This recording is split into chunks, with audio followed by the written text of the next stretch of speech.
Smart city કહેવાતા સુરતમાં વહીવટીતંત્ર જાણે સ્માર્ટ વર્ક કરતું ન હોય તે આ દ્રશ્યો પરથી સાબિત થઈ રહ્યું છે।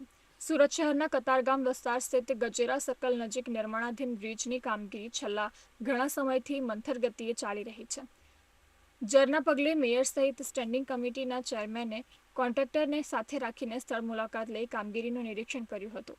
જોકે બ્રિજની 67% કામગીરી હાલ પૂર્ણ થઈ ગઈ છે, જ્યારે 33% કામગીરી હજી પણ બાકી છે, જે કામગીરી આગામી ડિસેમ્બર માસ સુધીમાં પૂર્ણ કરવા તેમજ ચોમાસા દરમિયાન પણ આ કામગીરી યથાવત રાખવા અંગે અલ્ટિમેટમ આપવામાં આવ્યું હતું। એટલું જ નહીં, ડિસેમ્બર સુધીમાં કામગીરી પૂર્ણ નહીં કરે તો કોન્ટ્રાક્ટર સામે કાર્યવાહી કરવા મેયર દક્ષિશ માવાણીએ ચીમકી ઉચ્ચારી છે। અત્રે ઉલ્લેખનીય છે કે મંથર ગતિએ ચાલી રહેલી કામગીરીના પગલે અનેક લોકો હેરાન પરેશાન થઈ રહ્યા છે। આ સાથે જ ટ્રાફિક જામની સમસ્યાનો પણ સામનો કરવાનો વારો આવે છે।